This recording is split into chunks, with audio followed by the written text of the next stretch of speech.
English session will be on September 18th with Nico. Join us this Wellness Wednesday for an expert briefing. This Wednesday, we will address Parkinson's disease and the bladder. Many people with Parkinson's disease experience urinary difficulties. Being aware that urinary problems such as urinary tract infections can be a symptom of Parkinson's is the first step toward management. You can learn more about common bladder problems in PD, why they occur, and treatment options. Learn more and register to attend at parkinson.org/pdhealth. Feel free to reach out to our helpline at 1-800-4PD-INFO with any of your Parkinson's related questions. You can also email them at helpline@parkinson.org or browse our website at parkinson.org.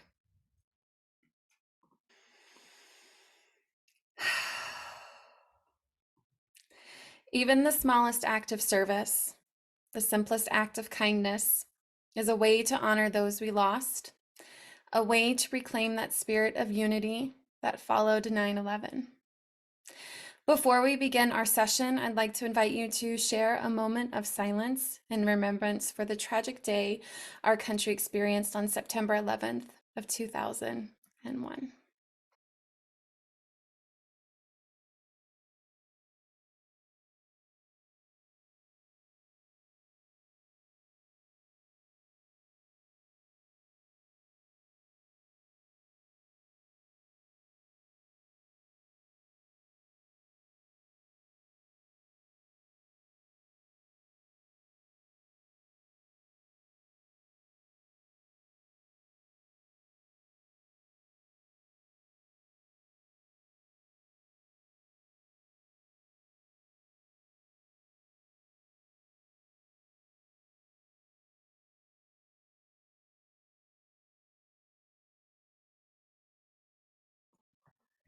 Thank you for sharing that time of remembrance with me. And now we'll welcome our facilitator, our legendary Dr. Taylor Rush, joining us again today for our Mindfulness Mondays. Taylor, thanks for being here. Thanks, Krista. And thank you all for joining us today. I'm looking at the chat here, and a lot of folks are mentioning that it is their first time. So happy to have you all here. And hopefully you can enjoy this space with us for the next 20-25 minutes or so. So for those of you who don't know me, I'm Taylor Rush. I'm a health psychologist at the Cleveland Clinic up here in Cleveland, Ohio. And I've been joining Krista for some of these Mindfulness Mondays for roughly the past 2.5, almost 2.5 years. And so it's wonderful to be here with you guys and to be able to do a little bit of a mindfulness practice with you each month. So today I thought we could spend a little bit of time discussing the importance of doing nothing. And the fact that this is actually, something that we need to be able to practice in order to be more mindful. And for many people, I find that this is actually a really difficult thing to do because we are trained from a very early age that we need to be doing something. We're often constantly in a state of doing. We have so much value that's placed on being productive, being efficient, maximizing our time, maximizing our effort, and even questions that we ask one another. What did you do this weekend? What are you up to later today? What are you doing? What are your plans? Like, we're always asking these doing-based questions. And sometimes, if we're not doing, we feel uncomfortable. We feel like there's something that we ought to be doing. And, I wonder for you guys, and feel free to mention in the chat, if you're not doing, how do you label that? What does it feel like to not be doing something? How would you describe that if you just think of it right now?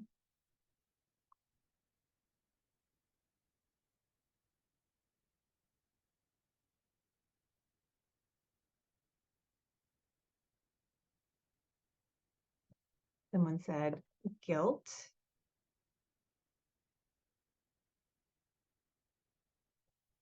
lazy.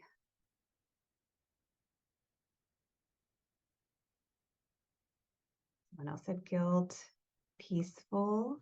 Okay, so we've got not productive, idle,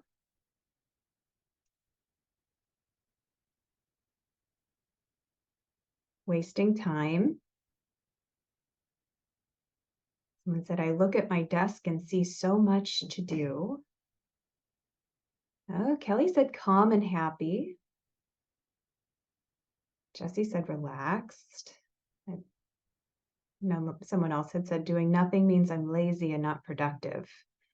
And if you're not doing something, Susan's saying, I'm making a list of things to do. And someone said being productive helps me control my symptoms. So I'm definitely not making the case that we should never be productive, but balancing productivity and doing with maybe a little bit more of just being. And someone said nothing is doing something. Yes, absolutely. Another person said reflective. Another person said urgency that the to-do list is building. So if I'm not doing something, the inventory is starting to stack.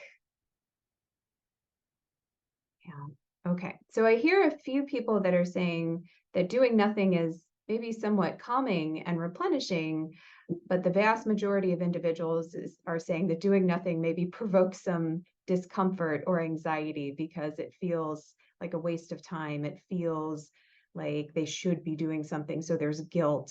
And as a result, they end up trying to find something to do.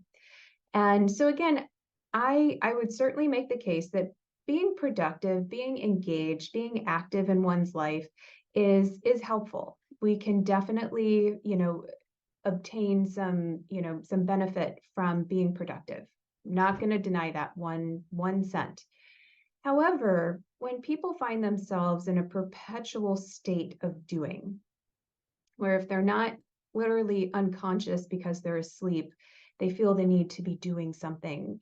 And that constant doing actually can lead to stress. It can lead to increased irritability. It can lead to more impatience. And it also can sometimes contribute to a weakened sense of connection to ourselves as well as others in our lives.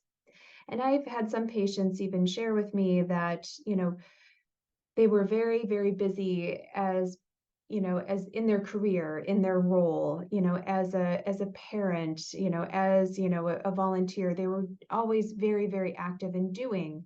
And then, when they hit retirement, or once their kids went off to college or were grown and flown, or after certain things kind of settled down and they didn't have as much to take up that space, they had a hard time sometimes connecting to themselves and even recognizing themselves. And so, interestingly, also, I find that when I'm working with people on establishing and maintaining a meditation practice, I often hear them use the word try. I'm trying to get relaxed. I'm trying to be calm. I'm trying to be more zen. And that striving, that push, that pressure to be calm can actually make it harder to be in the moment. And then, so the harder you try to relax, the less you're actually going to relax. And so then when you don't feel relaxed, then a lot of people say, well, I'm just not good at this. This just isn't my thing. Or I'm just never going to get the hang of this. It's not going to be worth my time. And they get frustrated and kind of throw up their hands that they're just never going to be a good meditator. And so what I find is that often we need to actually come at it from an opposite perspective and being able to say that, you know, cultivating a little bit of space to be able to just be in the moment of whatever's going on for you. Whatever you're feeling, whether that's frustrated, whether that's calm, whether that's stressed, whether that's sad, however you're feeling, just being with it in the moment and acknowledging whatever is going through your mind. And that is what I mean by doing nothing, is just being there with whatever's happening in the moment. And what we actually know is that doing nothing actually helps to promote a sense of well-being. People who are able to carve out space where they can just be in that moment tend to be more creative, tend to have more compassion. They're able to get in touch with and label their own emotions. And it means that they can just have that space to exist. I mean, if we think about it, even when some folks go on vacation, they're constantly doing. It's, oh gosh, I want to make sure that while we're here, we're going to, do this on Tuesday, this on Wednesday, this on Thursday. And there's like this whole itinerary from sun up to sundown. And you almost need a respite from your own vacation because you end up doing. And the overdoing ends up leading to actually feeling more stressed and it goes by before you know it. And so creating some space for just being can actually be of an incredible benefit to your life, but also to your meditation practice.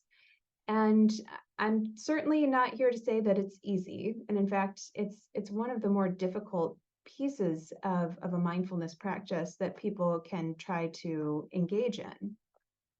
But with practice and being able to cultivate a being space for yourself, it can help you to more actively embrace the present moment experience of whatever's going on, which is what we want with mindfulness, right? It's being in the present moment without judgment. And what we also know is that there's some research that shows that doing nothing helps the brain to calm down as well. It helps to lower certain areas of activation when we're stressed. And when we let go of doing something, it actually allows the brain to slow down in some of its regulation and helps to slow down some of our stress processes. And because when things get into a flow and they're just kind of happening effortlessly, it can actually feel really, really good and sometimes really peaceful, not because we're trying to make it peaceful, but just because it is. And so it's funny, I did a full day mindfulness retreat as part of my training.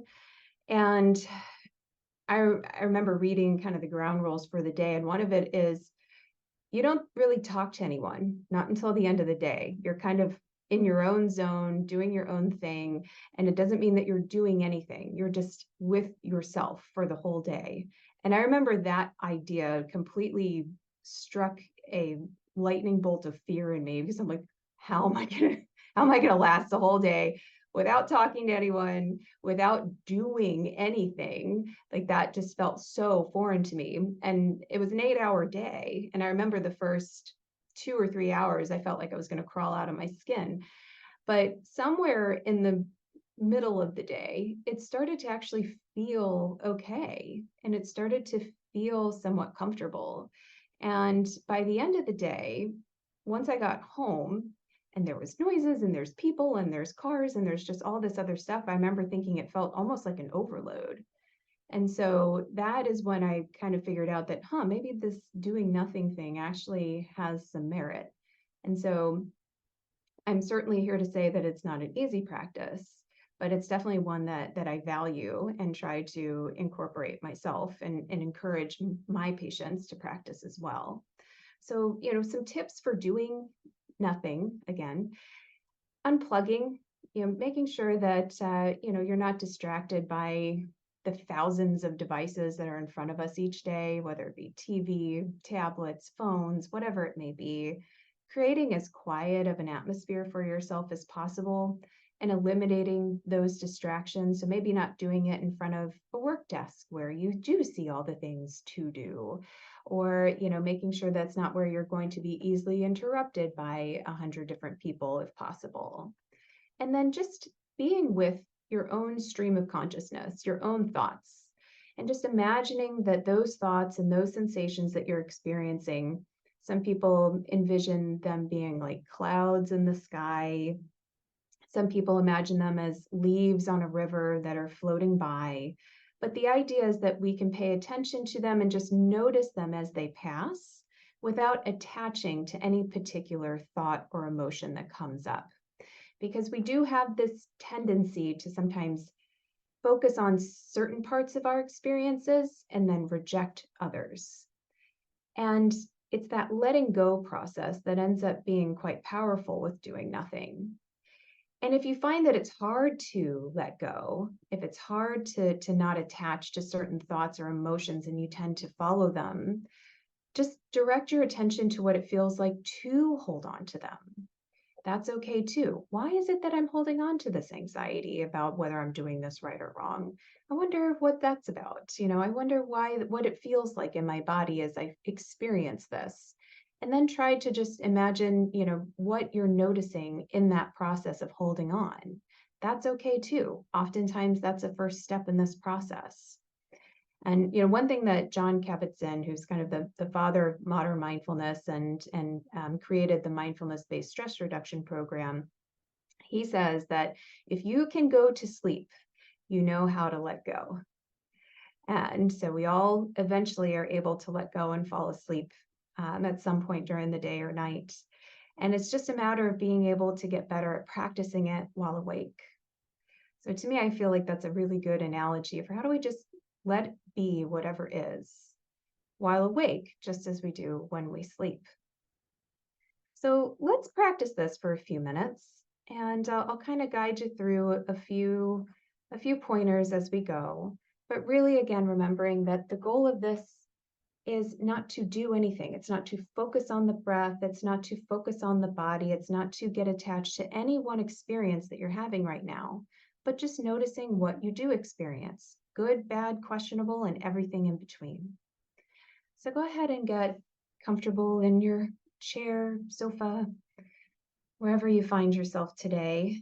And just see if you can position yourself in a supported way. Just recognizing where your arms and legs are in relation to the rest of your body. And you can close your eyes if that's comfortable for you, or you can find a fixed point somewhere a few feet in front of you on the floor and softly gaze in that direction.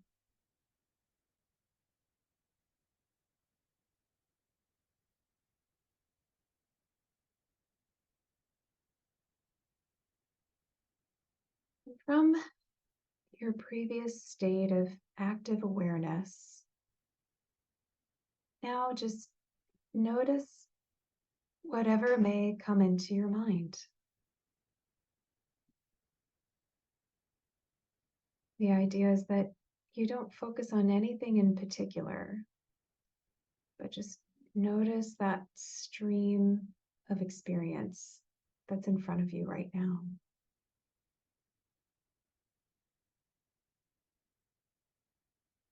Let what happens just happen.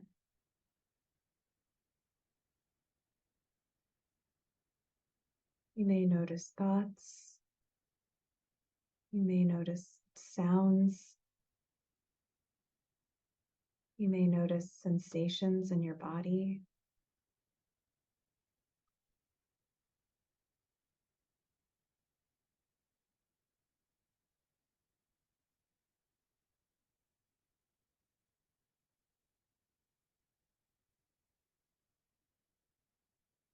And then do nothing. The idea is that that is exactly the point, is that we just notice.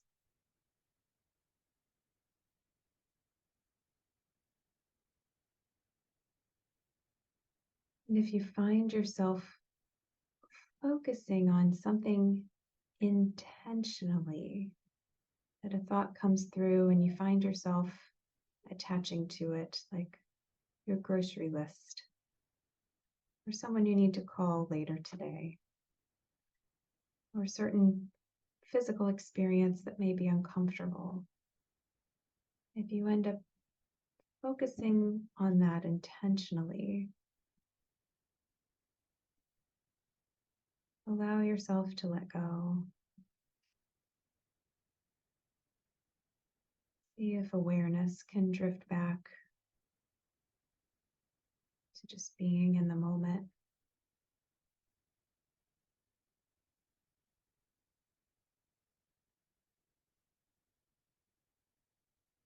Coming back to other sensations, other thoughts, other emotions you may be experiencing right here, right now.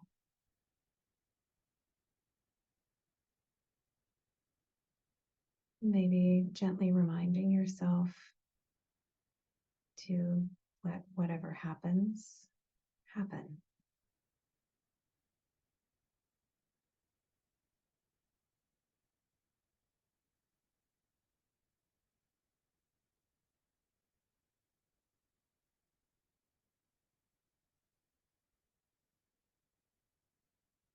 If you notice discomfort or anxiety with the experience of doing nothing, that's okay too.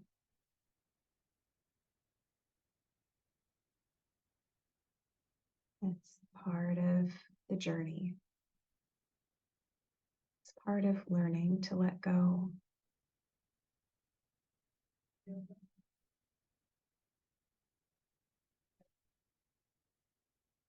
time, it becomes easier to carve this space for nothing, which then offers opportunity for your brain and body to restore, not because you're trying to make it restore. By letting go, you allow it to do what it's naturally able to do.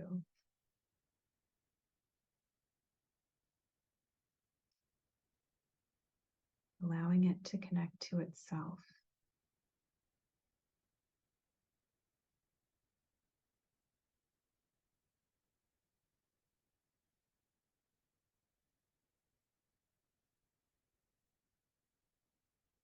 While technically doing nothing, you give yourself an incredible gift.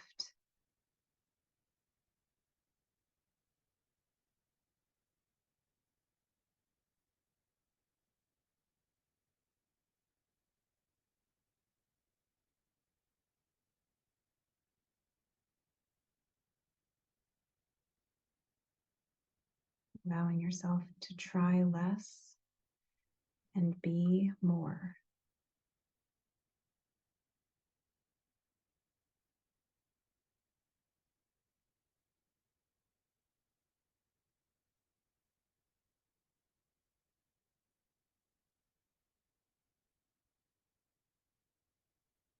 Letting those thoughts, sensations, and emotions again float on by, and just noticing the new ones as they arise.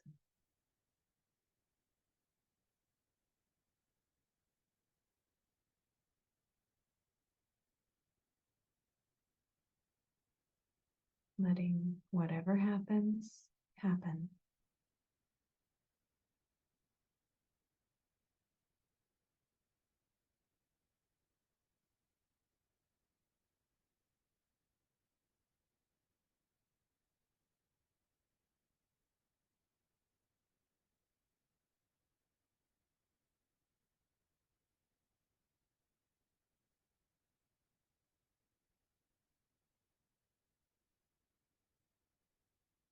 You're ready to or actively return to this space.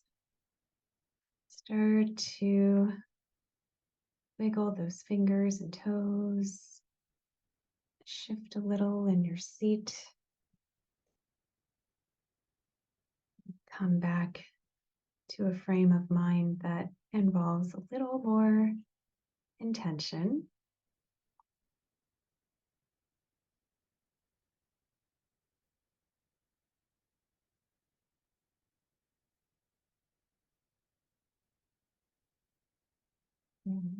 Starting to see some eyes open. Some eyes are still closed. Some people may have inadvertently started to take a nap, and that's okay too. It happens. Whatever happens, happens.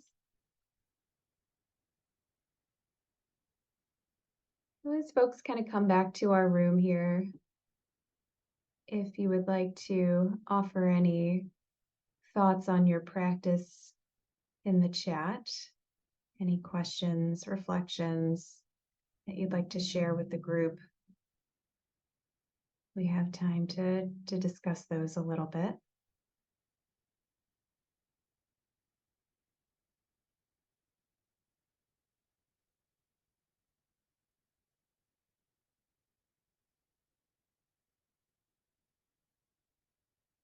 And one person said it felt very much like contemplative prayer. And I think that in most religious religious faiths and practices, there is something along this line. And I think that there are some commonalities that exist for a reason because it really resonates to us on a very human level. And someone said that it made them sleepy. One person did say when letting things be, tremors can get a bit more amplified, or they feel them more. And sometimes that can be the case. And I do notice that certainly with when I'm working with my folks who have Parkinson's. But sometimes that's part of this process too, is letting that be. And how do we do that in a way just to, okay, the tremor's there. How can I then train myself to also recognize the other aspects of my existence in those moments? And that's a hard one. Definitely gives it a bit more of a challenging prospect. Someone said that it made them a bit sleepy. I didn't want to come back. And someone said that it was very enlightening to see how many thoughts do come up. And another person said, once relaxed, I didn't want to come back. Relaxed and more comfortable.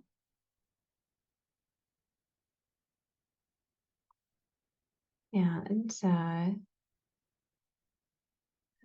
see. And someone said, can you do breathing sometime? And so one thing I would say, so some of our other practices, for those of you that are new, we do have this focus on certain aspects of meditation, and it may be an imagery or breath or other types of meditation.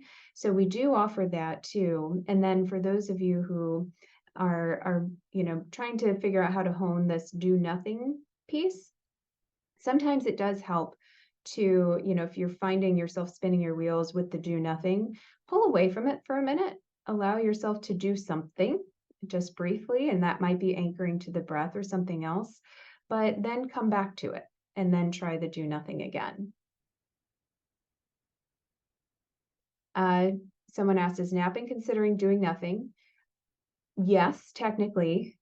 But most things that we do while unconscious has a different benefit than the things that we do while we're conscious. So I would say, while yes, for some people, napping can actually be a helpful replenishing strategy. We also want to make sure that we balance it with ways that we can do that while awake too. Okay. I'll be honest, I think you guys responded more positively to this than I was expecting. And maybe that's my own bias because I responded so negatively to it at first that I think everyone's going to respond that way. So I'm really happy to see that you guys enjoyed this and you were game for it. And so certainly when you practice this, you can just do it a few minutes at a time. It's not something you have to draw out for a long stretch of, 20, 30 minutes. And for most people, that's worthy of them crawling out of their skin if they try to do nothing for that long in this capacity. So start small. You can do it for 5 minutes. If it feels okay, you can do it for longer. And for those who really feel like it did help them to center and relax, for as long as you feel like you can benefit from it. And doing that even for a few minutes each day can definitely contribute to carving out a bit more of that space for mindful presence. So in whatever ways you can start to lay the groundwork for this, even in small bits and pieces. And I know often for me, that's how I do it. Even now, I don't often get the time to be able to do a lot of practices for more than 20 minutes. So for me, getting 5 minutes here and there when I have it is usually when I'm doing some of these things. So feel free to do that as you're able and as your day allows. So thank you guys for joining with this today and really being so open and receptive to it. I'm very glad we got to do a little bit of nothing together. Thanks, Dr. Rush. I wanted to address a question from Judy in Edmonton. Should you practice this every day at the same time? Yeah, for some people, it helps to have a routine where they do it at the same time each day. They're more likely to do it that way. And then for other people, again, it's just as opportunity arises, or if they know during certain times of day, they may be in a better mind space for it. So if it helps to stay on schedule, great. If it's a little bit more, here and there, that's okay too. But daily is certainly a good goal. I see your head nod, Judy. I'm glad you're still here.